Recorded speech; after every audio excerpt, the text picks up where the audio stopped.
श्री शिवाय नमस्तु भयम हर हर महादेव भक्तों।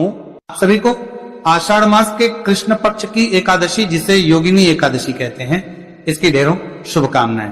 प्रिय भक्तों, आज की इस वीडियो में हम विशेष रूप से बात करेंगे आने वाली एकादशी के विषय में। इसके बारे में जानना आवश्यक है और यह वीडियो आपके लिए बहुत महत्वपूर्ण है। यदि आप एकादशी का व्रत रखते हैं, कारण क्या है कि आने वाली एकादशी का क्षय हो गया है और आप जानते हैं कि एकादशी का व्रत यदि अनुचित दिन पर किया जाए तो किस तरह घोर पाप का कारण बनता है। इसके विषय में पहले भी मैं विस्तार से पुराणों से जानकारी दे चुका हूं। 12 पुराणों से मैंने रिसर्च निकाला था कि बताया था कि कौन सी एकादशी किस दिन करनी चाहिए।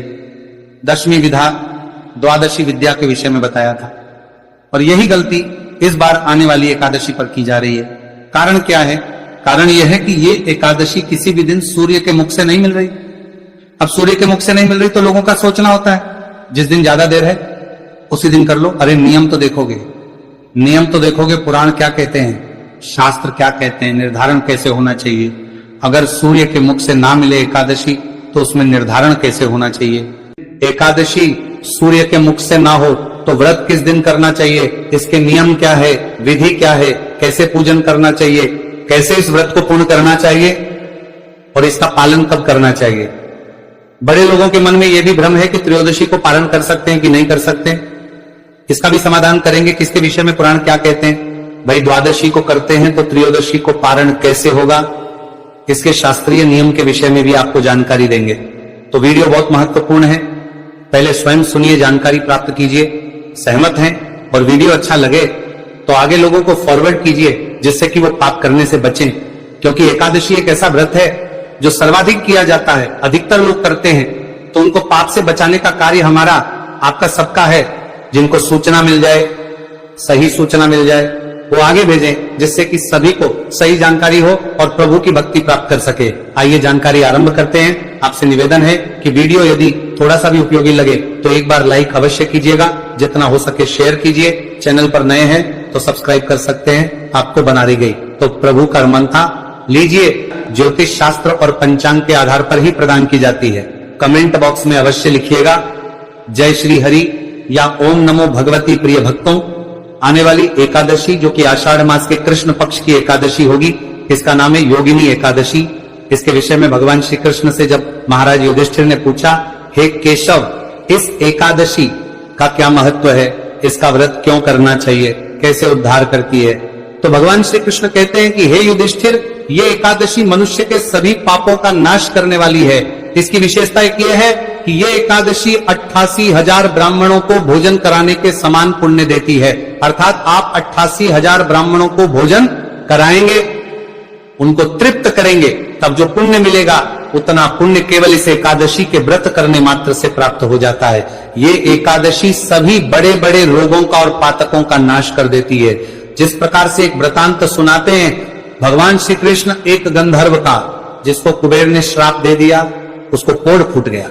इस एकादशी का व्रत करने के पुण्य प्रभाव से वो श्राप भी हुआ, कोढ़ जैसा महारोग भी दूर हुआ और वह पुनः अपनी भार्या के साथ सुखी दाम्पत्य जीवन व्यतीत करने लगा। तो मनुष्य को इस एकादशी का व्रत निश्चित रूप से करना चाहिए। प्रश्न उठता है जी कि ये एकादशी करनी कैसे चाहिए। मैं आपको जो बड़ा विषय है हमारा कि व्रत किस दिन करना है, त्रयोदशी में पारण करेंगे या नहीं करेंगे, और द्वादशी को व्रत करें कि एकादशी को व्रत करें, उत्तम क्या है, पुराण क्या कहते हैं, इस विषय पे आऊं उससे पहले इस व्रत का नियम क्या है, विधि क्या है, ये बड़ी महत्वपूर्ण है, तो इसको पहले आपको बताना आवश्यक है। तो प्रिय भक्तों, जिस प्रकार से अन्य एकादशियां एक त्रिदिवसीय विधान के अनुसार होती है, मैं सदा आपसे कहता हूं कि एकादशी का व्रत एक दिन का व्रत नहीं होता, ये 3 दिन का अनुष्ठान होता है, त्रिदिवसीय विधान है। इसका जो 10वीं तिथि से आरंभ होता है, एकादशी और द्वादशी को पारण किया जाता है। इस प्रकार से द्वादशी के दिन 3 दिन में ये पूर्ण होता है। इसमें व्रत के एक दिन पहले के नियम होते हैं, व्रत वाले दिन के नियम होते हैं, और व्रत के अगले दिन पारण के दिन के नियम होते हैं। ऐसे ये पूरा अनुष्ठान पूर्ण होता है, तब आपको वह पुण्य फल प्राप्त होता है जो एकादशी का कहा गया होता है। इस एकादशी में व्रत के एक दिन पूर्व आपको कुछ नियमों का पालन करना है। जैसे कांसे के पात्र का त्याग कर देना है, प्रयोग नहीं होगा, शहद प्रयोग नहीं होगा, शहद वर्जित है। एकादशी के एक दिन पूर्व दशमी तिथि को मसूर की दाल नहीं खानी, उड़द की दाल नहीं खानी, चने का साग नहीं खाना, हरी पत्तेदार सब्जियां नहीं खानी। दशमी तिथि के दिन ब्रह्मचर्य धारण कर लेना है। जब दशमी तिथि को आप स्नान आदि कर लेंगे, ब्रह्मचर्य धारण कीजिए। जो भी माताएं बहनें एकादशी का व्रत करने वाली हैं, ध्यान दें कि एकादशी के दिन किसी को भी बाल नहीं धोने चाहिए और द्वादशी के दिन भी पुराणों में वर्जित कहा गया है। इसीलिए आपको अगर शुद्धि के लिए बाल धोने हैं तो दशमी तिथि को धो लीजिए। कई बार ऐसी अवस्था आ जाती है कि जी बार ऐसा है, इस बार में तो धो नहीं सकते, तो क्या करें इस बार का। उस अवस्था में आप जो बाल धोने के लिए जल भर रहे हैं ना, उस जल में थोड़ा सा कच्चा दूध मिला लीजिए और उससे बाल धो लीजिए। साबुन शैम्पू का प्रयोग न करें। शुद्धि के लिए बाल धोने हैं, इससे पूर्ण रूप से शुद्धता मानी गई है, शास्त्रीय नियम है। तो दशमी तिथि को नियमों का पालन करते हुए पूर्ण रूप से शुद्धता ग्रहण करें और ब्रह्मचर्य का पालन करें। एकादशी के दिन सूर्योदय से पहले उठ जाएं। सुबह में उठने के बाद स्नान आदि कीजिए, स्वच्छ वस्त्र धारण कीजिए। प्रेम प्रातः काल का जो एकादशी का स्नान होगा उसको कल्याणकारी बनाइए, क्योंकि ये बड़ा दिन होता है। इस दिन के स्नान की महिमा भी होती है, इस दिन के स्नान का पुण्य भी होता है, केवल व्रत का पुण्य नहीं होता। इसीलिए प्रातः काल जो आप स्नान कर रहे हैं वो गंगा जल युक्त जल से करें, और जो कहीं गंगा तीर्थ के आसपास है तो वो गंगा जी में स्नान करके करें। स्नान आपको सूर्योदय से पहले कर लेना चाहिए, और जो नदी किनारे स्नान करने वाले हैं तो आप सूर्योदय से 1.25 घंटा 1.5 घंटे बाद तक भी कर सकते हैं, क्योंकि ऐसा माना जाता है कि सूर्योदय से पहले देवताओं का वास है, और जो नदियां हैं पवित्र स्थल है, वहां पर सूर्योदय से लगभग 1.25 घंटे तक देवताओं का वास होता है। इससे आपको पुण्य प्राप्त होता है। तो इस समय में आपको स्नान कर लेना चाहिए। स्नान आदि करके स्वच्छ वस्त्र धारण कीजिए। भगवान सूर्यदेव को जल अवश्य दीजिए। सूर्य को जल देने के अतिरिक्त तुलसी माता की पूजा अवश्य कीजिए। एकादशी का दिन है, कभी रविवार ही एकादशी पड़े तो अलग बात है, उस पर नहीं की जाती। अन्यथा एकादशी के दिन तुलसी पूजन आपको करना चाहिए, सर्वथा उचित है। पर तुलसी पत्र नहीं तोड़ना चाहिए, तुलसी का पत्ता नहीं तोड़ना चाहिए। कुछ लोग यहाँ पे बार बार प्रश्न करते हैं, पंडित जी हमने सुना है एकादशी के दिन तुलसी माता का भी व्रत होता है, उनको जल नहीं देना है। ये अनुचित है, मनगढ़ंत बना दिया है लोगों ने। पुराणों में ऐसा कोई विवरण नहीं मिलता। लोग तो यहां तक ये भी कहते हैं कि रविवार के दिन तुलसी में जल नहीं देना चाहिए क्योंकि तुलसी माता का व्रत होता है। अरे भाई, ऐसा कुछ भी नहीं है, रविवार को जल नहीं देना चाहिए। उसका कारण भी यही है कि तुलसी पत्र तोड़ना अपराध है। तो जब हम जला देते हैं, तुलसी का पौधा कई बार हिल जाता है, हमसे पत्ते टूट जाते हैं। इसीलिए नियम बना दिया गया है कि रविवार को आप जल ना दें। पर गर्मी का समय है, अगर किसी की तुलसी सूख रही है तो आप जल दे सकते हैं, पर इसका ध्यान कि तुलसी पत्र आदि ना टूटे। तो एकादशी के दिन तुलसी पूजन कीजिए, तुलसी को जल आदि दीजिए, और उसके बाद आप एकादशी का संकल्प करते हुए व्रत पूजन करें। यहां पे संकल्प कैसे करना है इसके विषय में जानकारी दूंगा, और व्रत पूजन कैसे करना है इसके विषय में संक्षिप्त में बताऊंगा। और फिर हम मूल विषय पर आएंगे कि व्रत कब करना है, द्वादशी में करें कि एकादशी में करें, और पारण त्रयोदशी में कर सकते हैं या नहीं कर सकते हैं, पारण कब होगा।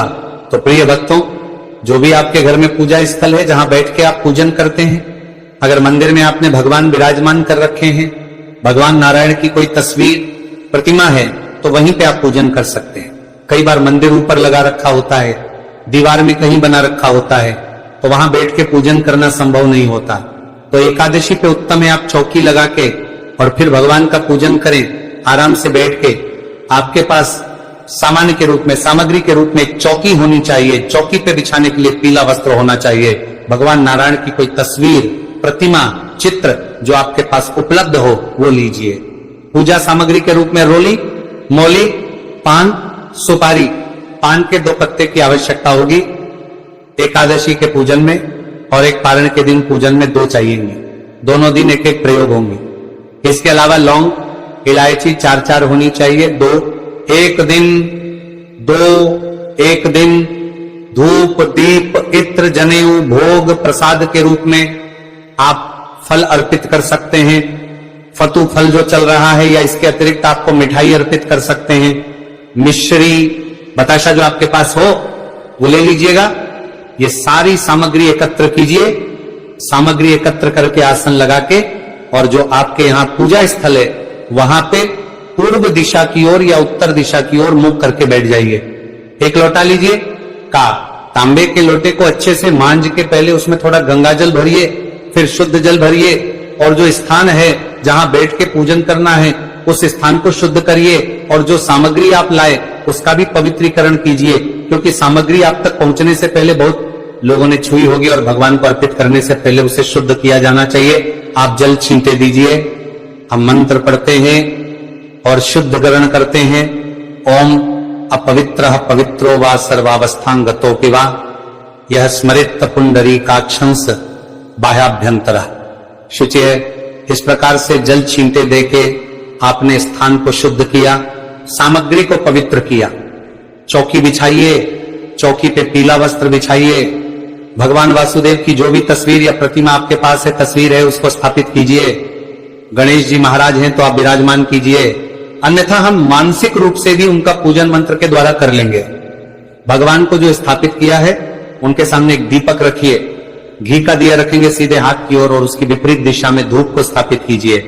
इस भगवान की स्थापना करने के बाद लोटे में जो जल आपने भरा है उसमें से थोड़ा सा जल दूसरे पात्र में ले लीजिए, किसी गिलास, कटोरी और कोई लोटा है दूसरा, तो उसमें ये आपकी अपनी आचमनी के लिए प्रयोग होगा, क्योंकि पूजा आरंभ करने से पहले पूजा कर्ता को अपने आप को शुद्धिकरण करके और पूजा के योग्य करना होता है।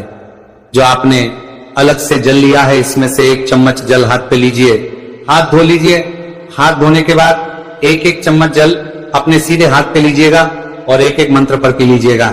3 मंत्र पर 1-1 चम्मच करके 3 चम्मच जल पीना है। ओम माधवाय नमः जल लीजिए, पी जाइए। ओम केशवाय नमः जल लीजिए, पी जाइए। ओम नारायणाय नमः जल लीजिए, पी जाइए। ओम हर्षिकेशाय नमः हाथ धो लीजिए, अपने आप को मौली बांधिए, तिलक कीजिए। अब हम भगवान का व्रत पूजन आरंभ करेंगे। उसमें सबसे पहले संकल्प किया जाता है और धूप दीप को प्रज्वलित किया जाता है। तो धूप दीप को प्रज्वलित कीजिए। हम मंत्र पढ़ते हैं, शुभम करोति कल्याणम आरोग्यम धन संपदा शत्रु बुद्धि विनाशाय दीप ज्योतिर्नमो तस्तुते।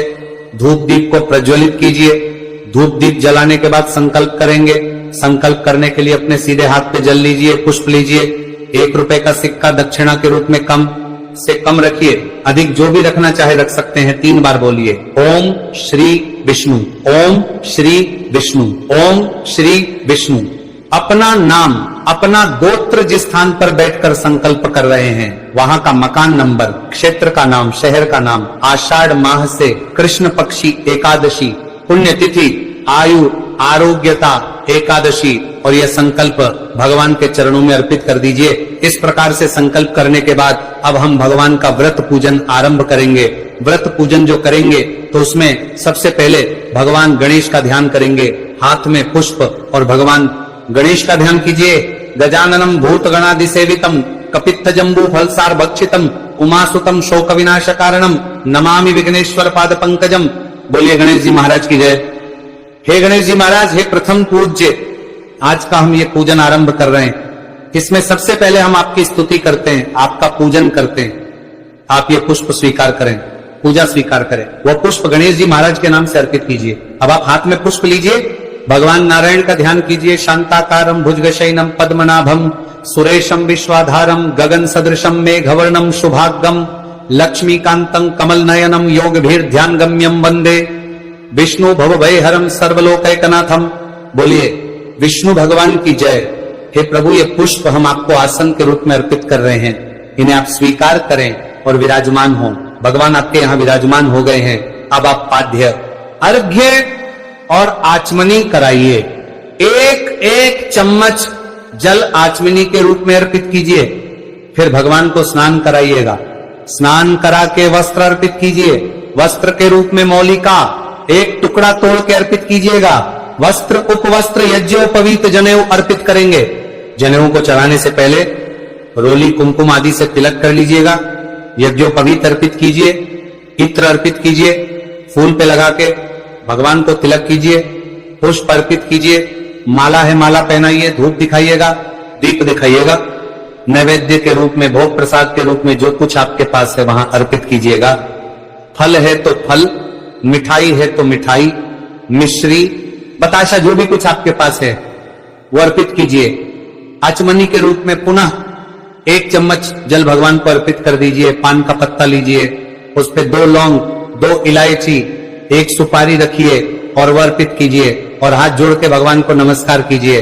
दक्षिणा अर्पित करना चाहे तो चढ़ा सकते हैं। पूजन करने के बाद कथा सुननी है, साथ में शस्त्र नाम सुनना है और फिर आरती करनी है।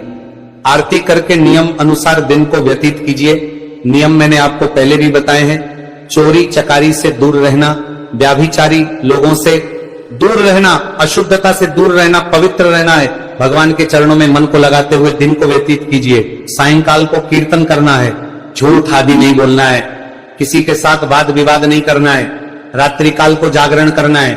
जागरण में जो स्रोत पाठ सुने जाते हैं वो भी मैं अपलोड करूंगा, उसका भी लाभ लीजिएगा। और अगले दिन इस एकादशी का व्रत पारण किया जाएगा। अब पारण कैसे करना है, किस स्थिति में करना है और व्रत किस दिन करना है, कैसे करना है, इस विषय पर आते हैं। प्रिय भक्तों, इस बार जो बड़ी परेशानी है वो ये है कि आप सभी जानते हैं एकादशी का व्रत उस दिन किया जाता है जिस दिन एकादशी सूर्य के मुख से हो और उसमें द्वादशी आ जाए तो सर्वोत्तम है। अब इस बार परेशानी कुछ और है। एकादशी तिथि की शुरुआत हो रही है 10 जुलाई को सुबह में 8:16 पर और सूर्योदय पहले ही हो चुका होगा, लगभग 2.5 घंटे पहले, अर्थात सूर्य का उदय दशमी तिथि में है और एकादशी समाप्त होगी 11 जुलाई को प्रातः 5:22 पर। सूर्योदय होने से कुछ 10 मिनट पहले समाप्त हो जाएगी तो सूर्योदय में एकादशी तिथि प्राप्त नहीं हो रही है। अब ऐसे में लोग हैं वो 10 तारीख को व्रत करने की सोच रहे हैं क्योंकि उनको लगता है पूरा दिन एकादशी रहेगी। देखिए, यहां पर शास्त्रीय नियमों को समझना आवश्यक है। कुछ लोग स्मार्ता और वैष्णव के बीच में फंसे हुए हैं कि स्मार्ता व्रत इस दिन है, ग्रस्त जीवन कुछ दिन करना चाहिए, अन्य लोगों को जैसे मुनियों को उस दिन करना चाहिए। देखिए प्रिय भक्तों, मेरा मानना है कि पुराणों में जो नियम लिखे हैं हमें उनको देखना चाहिए, सब छोड़ दीजिए। और मैं कभी ऐसे नहीं कहता कि आपकी इच्छा है इस दिन कर लो, आपकी इच्छा है इस दिन कर लो। मैं आपको जो शास्त्रों का निर्देश होता है वो बताता हूं, मानना ना मानना आपकी इच्छा है, पर मैं गोल गोल बात नहीं करूंगा। शास्त्र क्या कहते हैं इस विषय पर मैंने पहले भी एक वीडियो बनाया था। करीब 5 से 6 पुराण हैं जिनमें इस एकादशी के